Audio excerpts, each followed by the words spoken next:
Episode 22 की शुरुआत होती है जहाँ पर जुनचे फेंगमेन हाउस में होते हैं और उन्हें ली बोल रही होती है कि आप रानी को मेरे भरोसे छोड़ सकते हैं और जुनचे वहाँ से चले जाते हैं। फिर ली यिंग यिंग की पल्स चेक करती है तो बोलती है मैंने जैसा सोचा था वैसा ही हुआ। वो जहर वाला कीड़ा तुम्हारे खून को बहुत ही ज्यादा तेजी से कंज्यूम कर रहा है। और फिर फ्लैशबैक दिखाता है जहाँ पर यिंग यिंग ली से पूछ रही होती है क्या तुम्हारे पास एक और लव बाइंडिंग पॉइजन होगा। तो उस पे ली बोलती है हाँ मेरे पास है, लेकिन मुझे उसे बनाने में 10 साल लगे अपने ब्लड से। तो जिस पे यिंग यिंग बोलती है कि क्या कोई ऐसा तरीका है जिससे उसे एक ही दिन में बनाया जा सके। तो उस पे ली बोलती है कि तुम पागल हो गई हो क्या, इससे तुम्हारी बॉडी पूरी तरीके से डिप्लीट होने लगेगी। तो उस पे यिंग यिंग बोलती है इसका मतलब कोई तरीका है, तुम्हें प्लीज मुझे वो बताना ही होगा। उसके बाद प्रेजेंट में दिखाता है जहाँ पर यिंग यिंग की आंखें धीरे धीरे हल्की हल्की खुल रही होती हैं और वो ली से पूछती है कि मुझे सच सच बताओ कि मैं कितने दिनों तक जिंदा रह सकती हूँ। तो उस पे ली बोलती है जिस तरह तुम्हारी हालत दिख रही है तुम कुछ दिनों में ही मर जाओगी। उस पे यिंग यिंग मुस्कुरा रही होती है और बोलती है कि तुम मुझसे वादा करो कि तुम ये सारी चीजें जुनचे को नहीं बताओगी, वरना वो ये खबर सुन के एकदम पागल हो जाएगा। तो उस पे ली बोलती है कि मैं अगर अभी नहीं भी बताऊंगी तो भी जब तुम मर जाओगी तो वो वैसे भी पागल हो जाएंगे। तो उस पे यिंग यिंग बोलती है तुम चिंता मत करो, उसके लिए भी मेरे पास एक इलाज है। और फिर वहां से ली जा रही होती है तो यिंग यिंग बोलती है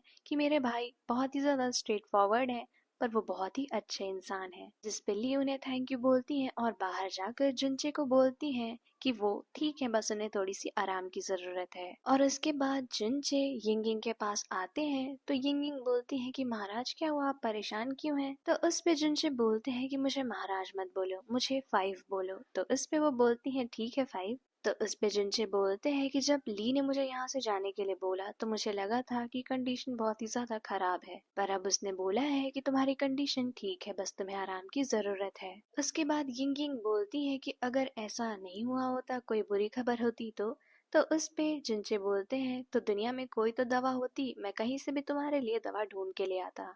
फिर यिंग यिंग बोलती है लेकिन अगर मेरी फेट में ऐसा लिखा हो कि मेरे साथ बुराई होगा तो उस पे वो बोलते हैं तो मैं हेवन के खिलाफ चला जाता और तुम्हें पाने के लिए कुछ भी कर देता। इसके बाद यिंग यिंग उन्हें बोलती है मैंने तुम्हें इतना समझाया था ना, फिर भी तुम इतने ज्यादा जिद्दी हो। इस पे जिनचे बोलते हैं कि एक लेपर्ड्स के स्पॉट कभी भी चेंज नहीं हो सकते हैं। उसके बाद यिंग यिंग उन्हें बोलती है कि जब से तुम राजा बने हो हम कभी भी बाहर नहीं गए हैं, चलो कल बाहर चलते हैं। लेकिन जुनचे उन्हें मना कर रहे होते हैं तो यिंग यिंग बोलती है कि हाँ अब आप बहुत ही ज्यादा बड़े इंसान हैं, हम अब नॉर्मल मार्केट में मजे कहाँ कर सकते हैं। और उसके नेक्स्ट सीन में दिखा रहा होता है कि यिंग यिंग तैयार हो रही होती है और जुनचे उनसे बोले होते हैं कि तुम्हारे आगे मैं हार जाता हूँ, कल मैं तुम्हें घुमाने ले चलूंगा। और फिर जुनचे अंदर आते हैं और यिंग यिंग को एक अच्छा सा फर वाला कोट पहनाते हैं और उनके साथ बाहर जाते हैं घूमने के लिए।